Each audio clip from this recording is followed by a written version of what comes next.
करेंगे कक्षा 6 की सामाजिक विज्ञान का चैप्टर 1 यानी चैप्टर पहला। इसको हम बारीकी से समझेंगे और आसान भाषा में समझेंगे। और आए हैं हमारे चैनल पे तो चैनल को सब्सक्राइब कीजिए। इस पे आपको पूरी कंप्लीट सभी किताबें पढ़ाई जाएंगी, 6 क्लास की, सभी 7 क्लास की, जो भी आने वाली कक्षा हैं उन सभी की क्लास हम आपको पढ़ाएंगे और आसान भाषा में समझाएंगे, जो कि सब आपको इजी लैंग्वेज में आप समझा सके। इससे आपको हर एक शब्दों का मतलब पता चले और जिससे आप आसानी से सीख सकें। तो आइए हम बात करते हैं। पहला चैप्टर है विविधता। देखते हैं क्या है इसमें विविधता यानी डाइवर्सिटी, इंग्लिश में बोलते हैं डाइवर्सिटी। अध्याय 1, विविधता की समझ। चलिए देखिए, एक क्वेश्चन इसमें बोल रहा है, उसको देख पढ़ते हैं फिर आगे देखते हैं। आप अपनी कक्षा में चार चारों तरफ नजर दौड़ाइए। क्या कोई ऐसी साथी है जो आप बिल्कुल आपसे आपकी तरह दिखती है? इस पाठ में आप पढ़ेंगे कि लोग एक दूसरे से कई मामलों में भिन्न होते हैं। जैसे केवल अलग ही दिखते हैं, न केवल अलग दिखते हैं बल्कि वे भाषा में अलग हो सकते हैं, क्षेत्रों से भी अलग हो सकते हैं, उनका धार्मिक जीवन अलग हो सकता है, रहन सहन, खान पीन, भाषा, त्योहार आदि भी अलग हो सकते हैं। यानी कि आप भाषा में समझे इसको कि कक्षा में लोग अलग अलग तरह के दिखते भी हैं, अलग अलग तरह के लोग होते हैं। उनका धार्मिक कल्चर, धार्मिक सब चीज़ें अलग होती हैं, खान पान अलग होता है, उनके त्योहार भिन्न होते हैं, उनकी भाषा कुछ अलग हो सकती है। लेकिन इन विविधताओं के कारण ही भारत में विविधता आई है,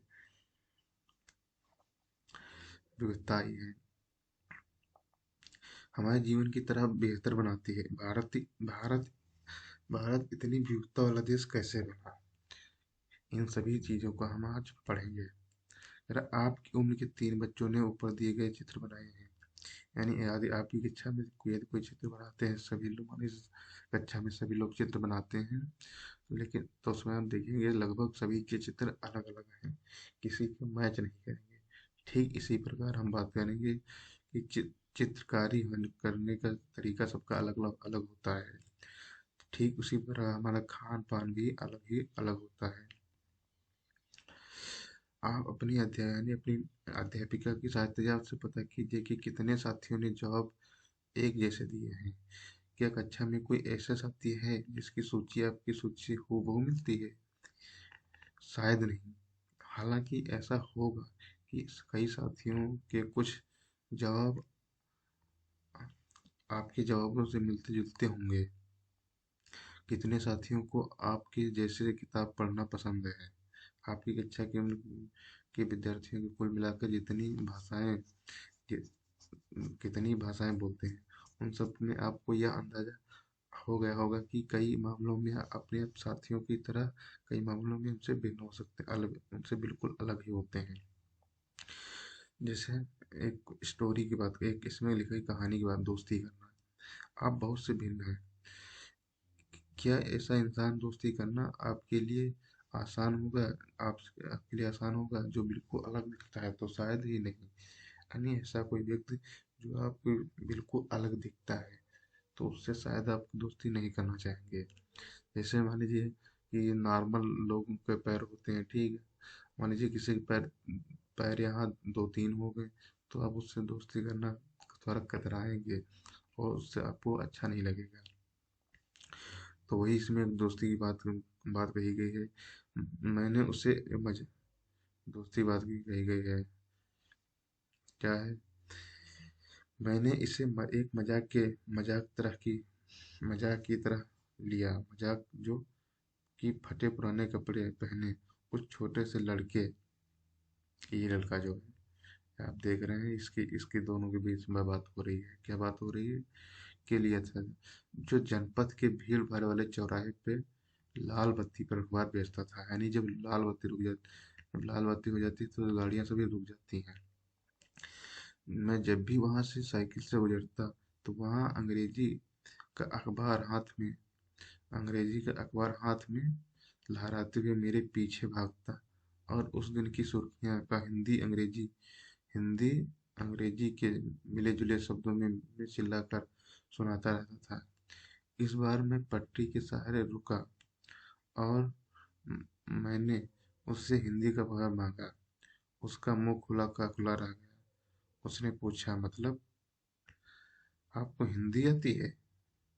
बिल्कुल, मैंने अखबार के पैसे देते हुए कहा। क्यों, तुमने क्या सोचा? वह रुका।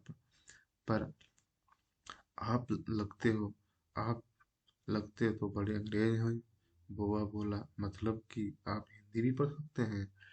हाँ, बिल्कुल पढ़ सकता हूँ। ऐसा? एल एल लड़के ने कहा। ये जो साइकिल से जा रहा है। इस पर मैं थोड़ा अधीर होते हुए बोला, बोल सकता हूँ, पढ़ सकता हूँ, लिख भी सकता हूँ, और मैं स्कूल में दूसरे सब्जेक्ट मैंने स्कूल में सब्जेक्ट के साथ हिंदी पढ़ी है। मैंने सब्जेक्ट एक हिंदी होता उसके साथ मैंने पढ़ा है। सब्जेक्ट उसने पूछा, अब जो कुछ यानी सब्जेक्ट उसने पूछा, अगर आप आप जो कभी स्कूल नहीं गया उसको मैं क्या समझता कि सब्जेक्ट क्या होता है। वह कुछ कुछ होता है। मैंने शुरू ही किया। हरी बत्ती वाली हरी बत्ती हो गई। तो आपको हम इस स्टोरी का सिंपल सा आप पढ़ ले, आप उसको रीड कर लेंगे। स्टोरी है, कोई दिक्कत नहीं, इसको हम आपको समझा देते हैं। यानी ये जो दो मित्र हैं, यानी दोनों का नाम समीर है और दोनों की भिन्नताएं अलग अलग हैं। एक तो हिंदी इंग्लिश दोनों जानता है और एक केवल इंग्लिश जानता है। तो यानी इसके चीजें सब अलग अलग हो सकती हैं। संप्रदाय अलग अलग के दोनों तरह के अलग अलग हैं। इनका पढ़ने में लिखने में दोनों की भिन्नता हो सकती है। तो आगे हम देखते हैं। आप इसको पढ़ लीजिएगा, ज़्यादा कोई कठिन नहीं है। हम यहाँ ना आपको चीज़ पढ़ाते हैं। अगर आप देखते क्या होता है। अगर आप कुछ के घर में अगर आप कुम्हार के घर में पैदा हुए हैं हो गई तो आपकी जाति कुम्हार होती है। आप और बस वही बन सकते थे बन सकती थी। कोई व्यक्ति जात से जुड़ा अपना पेशा नहीं बदल सकता था। इसलिए उस ज्ञान के अलावा किसी अन्य ज्ञान को हासिल करना जरूरी नहीं था। इसे नहीं था, हो जाता था। इससे गैर बराबरी पैदा हुई। आप इसे आप इस बारे में अगले पार्ट में पढ़ेंगे।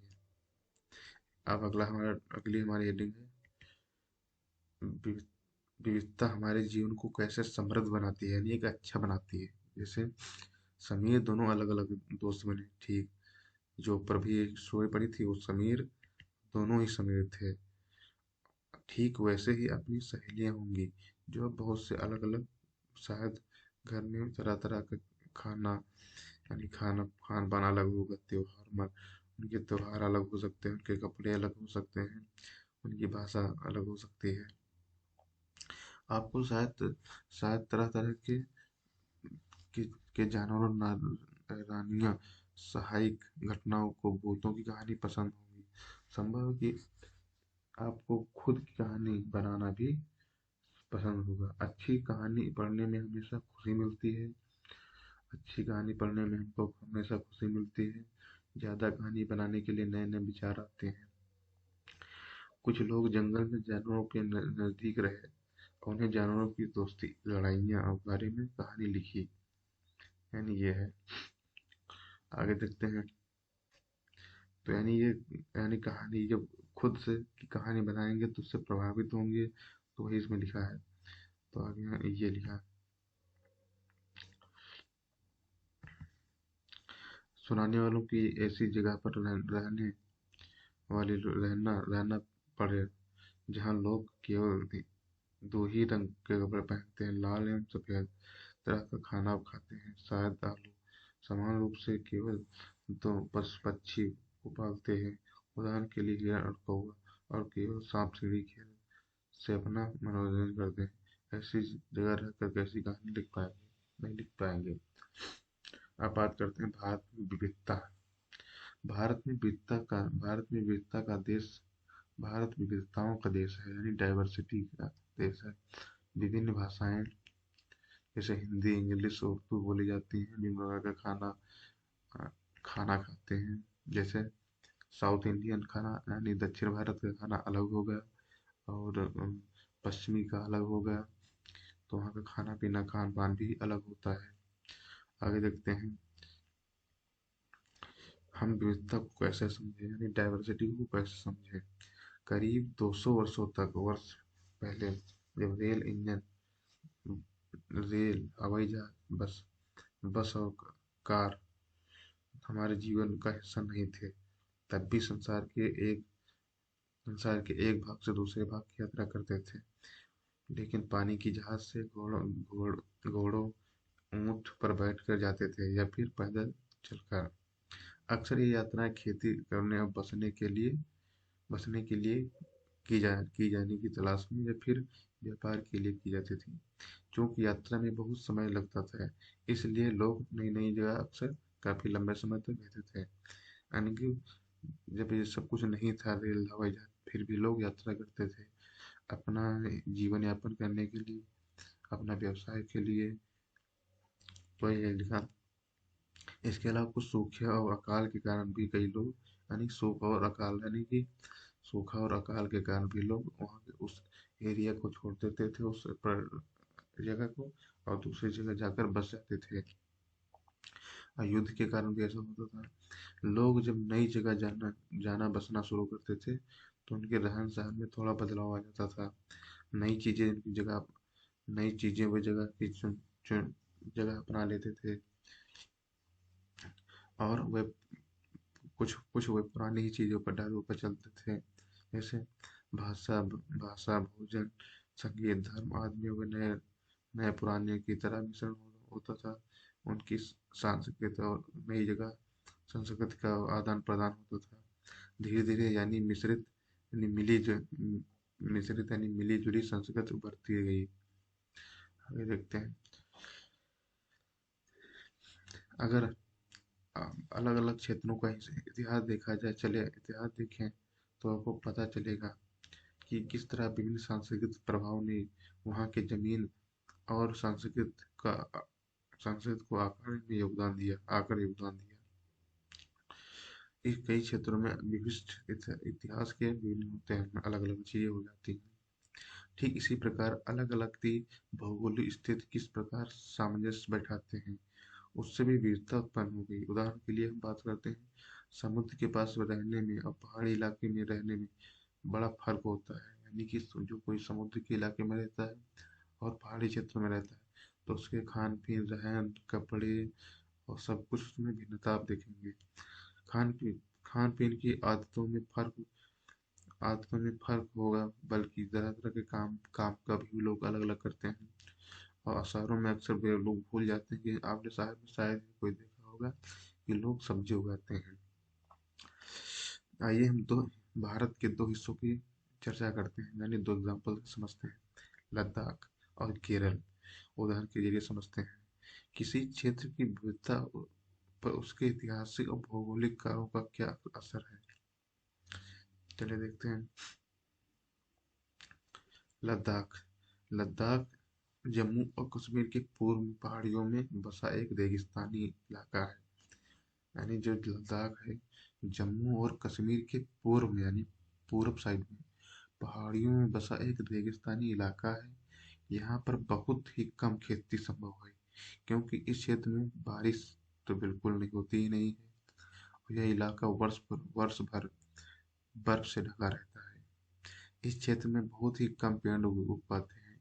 पीने के पानी के लिए गर्मी के होने का इंतजार किया जाता है। बर्फ पिघलने पर ही पानी मिल पाता है। यहाँ के लोग एक खास किस्म की बकरी पालते हैं। ओके, कौन सी बकरी है? पश्मीना। ये जो बकरी है, ऊन मिलता है। यह ऊन बहुत कीमती है, इसलिए पश्मीना शाल बड़ी महंगी होती है। लद्दाख के लोग बड़ी सावधानी से इस ऊन को इकट्ठा करके कश्मीर के व्यापारियों को बेच देते हैं। मुख्यतः कश्मीर में पश्मीना शालें बुनी जाती हैं। यानी पश्मीना ऊन जो आती है, वो लद्दाख से आती है, और लद्दाख कश्मीर में फिर क्या हुआ, 19 साल भी नहीं जाती हैं। यहाँ के लोग दूध से बने पदार्थ दूध से बने पदार्थ जैसे मक्खन, दूध दूध दही घी खाते हैं। मांस आदि का पर खा खान पीन करते हैं। रेगिस्तान होने का मतलब यह नहीं है कि व्यापारी यहाँ आने के लिए आकर्षित नहीं हुए। लद्दाख तो व्यापार के लिए अच्छा रास्ता माना गया, क्योंकि यहाँ कई घाटियां जिनसे गुजर गया गुजर कर मध्य एशिया के काफिले में इलाके में पहुंचते थे, जिसे आज तिब्बत कहते हैं। ये काफिला आम साथ अपने साथ मसाले, कच्चा रेशम, दरियां आदि लेकर चलते थे। लद्दाख के रास्ते में ही बौद्ध धर्म यानी लद्दाख के रास्ते से ही बौद्ध धर्म तिब्बत पहुंचा। जो बौद्ध धर्म है वो लद्दाख के रास्ते से ही पहुंचा। लद्दाख को छोटा तिब्बत भी कहते हैं और लद्दाख को छोटा तिब्बत भी कहते हैं। करीब 400 पहले यहाँ पर लोगों का इस्लाम धर्म से परिचय हुआ और अब यहाँ अच्छी खासी संख्या में मुसलमान रहते हैं। लद्दाख में लद्दाख में कविताओं का बहुत ही समृद्ध मौखिक संग्रह तिब्बत का ग्रंथ केसर केसर सागा लद्दाख में काफी प्रचलित है। उसके स्थानीय रूप से मुसलमान बौद्ध धर्म दोनों ही अलग अलग पर नाटक का खेल खेलते हैं। अब दूसरी तरफ बात करते हैं केरल। अभी हमने लद्दाख की बात की, कहाँ है उसका ज्योग्राफिकल क्या है। अब बात करते हैं केरल। भारत के दक्षिण पश्चिमी कोने में बसा हुआ यह राज्य है। एक तरफ समुद्र से घिरा हुआ है, दूसरी तरफ पहाड़ियों से घिरा हुआ है। अनेक प्रकार की पहाड़ियों से घिरा है, जैसे यहाँ काली मिर्च, लौंग, इलायची आदि उगाए जाते हैं। मसालों के कारण यह क्षेत्र व्यापारियों के लिए बहुत ही आकर्षक बना है। सबसे पहले अरबी एवं यहूदी व्यापार के लिए केरल आए। ऐसा माना जाता है कि ईसा मसीह के धर्मदूत थॉमस लगभग 2000 साल पहले यहाँ आए और बाद में ईसाई धर्म लाने का श्रेय उन्हीं को जाता है, थॉमस को। अरब अरब से कई व्यापारी यहाँ आकर बस गए, जैसे इब्न बतूता ने जो करीब 700 पहले यहाँ आए, अपने साथ वृतांत मुसलमानों के जीवन का विवरण देते हुए लिखा है। मुसलमान समुदाय की यहाँ बहुत बड़ी इज्जत होती थी। वास्को डी गामा पानी के जहाज से यहाँ पहुंचे तो पुर्तगालियों ने यूरोप से भारत तक समुद्री का रास्ता जाना। इन सभी ऐतिहासिक प्रभावों के कारण केरल के लोग विभिन्न धर्मों का पालन करते हैं, जिनमें यहूदी, इस्लाम, ईसाई धर्म, बौद्ध धर्म शामिल है। चीन के व्यापारी भी केरल आए, यहाँ पर मछली पकड़ने के लिए जाते थे। आज इस्तेमाल किए जाते हैं। वे चीनी जालों से हूबहू मिलते हैं। उन्हें चीना या चीना वल्ला कहते हैं। तलने के लिए जो लोग बर्तन इस्तेमाल करते हैं उसे चीनी चट कहते हैं।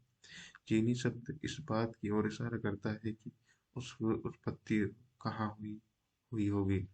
केरल की उपजाऊ जमीन और जलवायु चावल की खेती के लिए बहुत उपयुक्त और अच्छी मानी जाती है। यहाँ अधिकतर लोग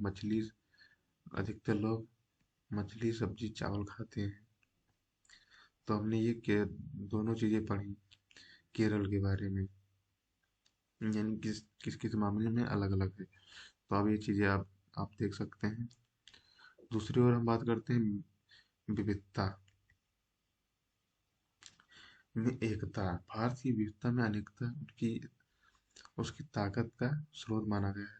जब अंग्रेजों का भारत पर राज था तो विभिन्न धर्म, भाषा क्षेत्र की महिलाओं और पुरुषों ने अंग्रेजों के खिलाफ मिलकर लड़ाई लड़ी। भारत के स्वतंत्रता संग्राम में अलग अलग परिवेशों से के लोग शामिल थे। उन्हें एकजुट होकर आंदोलन किया।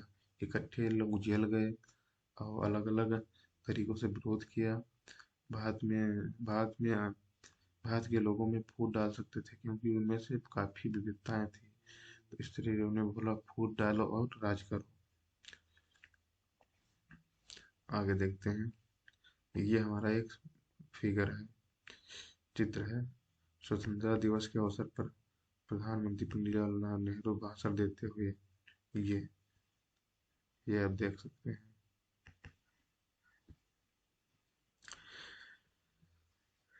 आगे देखते हैं। यह गीत अमृतसर में हुए जलियांवाला बाग पर हत्याकांड के बाद गाया जाता है। यानी ये जो गीत अभी ये है, ये वाले इसकी बात कर रहे हैं कि हत्याकांड में ब्रिटिश जनरल ने शांति प्रिय निहत्थे लोगों पर खुलेआम खुलेआम गोलियां चलवा दी थी। जब जब बाग में इकट्ठे होकर सभा कर रहे थे, महिला पुरुष हिंदू मुसलमान सिख सभी लोग, बहुत से लोग मारे गए। उसमें से बहुत से लोगों की जान गई, उसमें उसमें से ज्यादा घायल हुए। गीत उन्हीं शहीदों की याद में लिखा गया है। स्वतंत्रता संग्राम के दौरान उभरे गीत और चिन्ह विविधता के प्रति हमारा विश्वास बनाए रखते हैं। क्या आप भारतीय झंडे की कहानी जानती हैं? स्वतंत्रता संग्राम के दौरान भारत की झंडी की परिकल्पना की गई थी। इस झंडे को सारे भारत में लोगों को अंग्रेजों के खिलाफ इस्तेमाल किया गया। जवाहरलाल नेहरू ने अपने हिसाब अपनी किताब भारत की खोज में लिखी है, यानी भारत की खोज में ये लिखा है, भारतीय एकता कोई भारतीय एकता कोई बाहर से थोपी नहीं जाती, बल्कि यह बहुत ही करीबी है, बहुत ही गहरी है, जिसके अंदर अलग अलग तरह के विश्वास और प्रथाओं को स्वीकार करने की संभावना है। इसमें विविधता को पहचानना प्रोत्साहित किया जाता है। यह नेहरू थे जिन्होंने भारत की विविधता का वर्णन करते हुए अनेकता में एकता का विचार में दिया। तो ये आज का हमारा पहला चैप्टर था। तो आई होप समझे होंगे। यदि इसमें आपको कुछ समझ में आ रहा है, अच्छा लग रहा है, तो आप कमेंट करके ज़रूर बताइएगा। और हमारे चैनल को सब्सक्राइब जरूर कीजिए। और ऐसे ही हम आपको कंप्लीट किताब पढ़ाएंगे। और चैनल को सब्सक्राइब कीजिए। तब तक के लिए आपसे विदा लेते हैं, मिलते हैं जल्दी ही किसी और जल्दी जल्दी एक दूसरे इसी इसी के दूसरे चैप्टर में। तब तक के लिए जय हिंद।